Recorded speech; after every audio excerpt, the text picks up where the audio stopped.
Hello, sweet human beings, and welcome to a brand new episode of Rating All Pokemon, where I rate a whole bunch of Pokemon each week. Every week. All the weeks. It's what I do. I feel like stuff's going fast through Gen 5. I mean, we're at like fucking almost 600. That's a lot of Pokemon, guys. It's a bit much, to be honest. I might quit. No, I'm kidding. Today we have some pretty cool guys, so I'm just gonna start out right away with the superior jellyfish Pokemon, number 592. It's Frillish. Now, Frillish is a water and ghost type Pokemon, and it has two different forms. It has the female form and the male form. Now, of course, there are multiple Pokemon that have male and female forms, but with Frillish, it is kind of, you know, evident. There's a pink one, there's a blue one. They both have kind of different features. They look the same, but kind of not, you know? Now, I would have liked it if the shiny versions were like switched around, but they're not. Disappointed. Like I said, Frillish is a ghost and water type Pokemon, and the ghastliness of it kind of shows in its behavior. It lives on the deep, deep, deep bottoms of the ocean. The bottoms. I think the ocean only has one bottom, but that's where it lives. It is a deep sea creature, and I personally really like deep sea fish. I think they're weird and great, and I don't know what they do. Anyway, they live down there in the deep ocean, very dark, a lot of pressure. That's where they thrive, but they go up to the surface of the water very often to grab on to unsuspecting Pokemon or humans, to snatch them to the deep ocean and suck out their life. Just suck out their life. That's great. Good. Pokemon Ultra Moon says, using the invisible poison spikes on its veil-like arms and legs, it paralyzes its enemies and causes them to drown. And then it eats them. Or sucks out their life. I don't know what it does, but it's, you know, it fucks them up. The fact that it has these poisonous arm tentacles, what are they called? I don't know. That kind of makes it like jellyfish, because we all know that jellyfish are poisonous and awful and they hurt you. Specifically, the box jellyfish that live in Australia. Don't go to Australia, everything's trying to kill you. Jellyfish are gross, but they look amazing, don't they? Yeah. Now, I mentioned that Frillish is based on jellyfish, but it may also be based on a Japanese yokai. How surprising. A lot of Pokemon are, and that makes me happy. It's called the Nurahion. Or Hyon? Nurahyon? I don't know how to say that. Which is like a jellyfish yokai that looks like a creepy old man, also like jellyfish, but it may even more so be based on Kurage no Hinotama, which is a type of will-o-wisp jellyfish under the sea that lures unsuspecting prey to the bottoms of the ocean. Pretty much what Frillish does. Now, its design is supposed to look a little bit royal. It is, it's kind of like Victorian. It's supposed to look like Prince and a Princess, pretty much. Now, the German name for Frillish is Quabbel, which comes from Qualle, which is German for jellyfish, and Schwabbeln, which means like to wiggle, but I don't care what it means because Schwabbeln is a great word, and I just wanted to say it. Also, the Mandarin Chinese name literally means lightly floating. And I think that's beautiful. 5 out of 5. At level 40, Frillish evolves into Jellicent. Now, Jellicent is a big jellyfish. The female version looks like a queen. The male version looks like a king with a very big mustache. They're great, aren't they? The only thing that's missing is like a monocle on the man version, because I think that would look amazing. But I guess, I don't know. I don't know if kings have that, but you know, they should. So Jellicent can absorb water into its head and spray that out in a way of... It's kind of the way it moves. It's kind of like those little jellyfish in Super Mario Odyssey. That doesn't matter. It is pretty evil. It is kind of based on the Kraken. It likes to just fuck up ships in the ocean and take down all their crew. Kind of like the Kraken. Although the Kraken is, you know, an octopus or something like that. This big jellyfish does it too, apparently. Pokemon Black says, the fate of the ships and crew that wander into Jellicent's habitat, all sunken, all lost, all vanished. Now, its design is obviously based on jellyfish, most likely the crown jellyfish or the jelly blubber.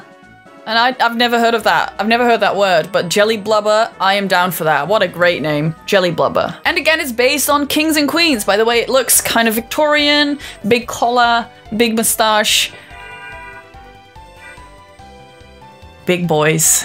Jellicent's name comes from jellyfish and magnificent, or maybe translucent, because, you know, jellyfish are translucent. I know, teaching you something new every single day. The Mandarin Chinese name means plump or pudgy. I wouldn't take that, Jellicent. That is awful. How dare they? 5 out of 5. Next up is the Ordino of the Sea. It's number 594. Alomomola. Alomomola. Alomomola. Now, first of all, let me start out with the fact that Alomomola should have been the evolution of Love Disc. If you don't agree, you know, move along. It looks the same but big, you know? It's, why? Who came up with the fact that it isn't the evolution of Love Disc? Now, Alomomola is enveloped in this special type of membrane which has healing powers, and it uses these healing powers to, you know, heal Pokemon that have been hurt and collapsed in the ocean. Hence why I called it the Ordino of the Sea. I never knew this about Alomomola. I thought it was just a weird looking fish, but it's actually quite sweet. Now, Alomomola is based on the ocean sunfish, which is a very cool fish. I like the ocean sunfish a lot. It's just huge and weird looking, and like I said before, I like weird sea creatures, so I'm down. And it's the shape of a heart, which is, you know, a life heart. If you look at the shape of it, it might look like a Clada ring, which is a heart with hands holding it, kind of. And if you just, you know, flip your Alomomola sideways, that way or that way, it looks like a Clada ring. Cool. Very interesting for me as a person who religiously watches Sister Wives. Great show, guys! Now, this special healing membrane may be based on the parrotfish or the discus fish, who are both, like, fish that have a healing membrane. Fun fact though, Alomomola is only found in waters where the Jellicent line Pokemon are also found, and this is based on the fact that the ocean sunfish feeds on jellyfish. Isn't that cool? I give Alomomola, which is also a palindrome, by the way, in case you hadn't noticed. Alomomola gets a 4 out of 5. I was actually quite impressed. Next up is number 595, very small bean, Joltik. Joltik is one of the smallest Pokemon on Earth ever. I'll put a picture here where it's a Joltik and a Beartic together, and the Joltik is barely visible because it's so fucking tiny. It's very cute. So I guess Joltik is a little bug Pokemon. You can't really say it's a spider, although it looks like a spider and evolves into a spider. It is more like a tick.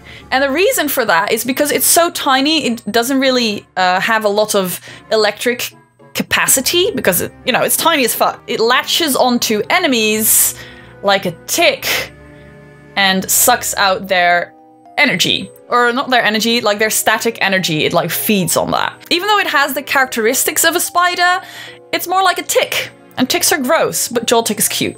Now, another thing that Joltik does, because it is so tiny and cute, it will go into houses and sit on electric sockets to suck out the energy from those things. I kind of like it. I've always been weirdly charmed by Joltik. I think it's very adorable, and I just think it's a little tiny blue bean. Although I do not like spiders, Joltik has a tiny little place in my heart.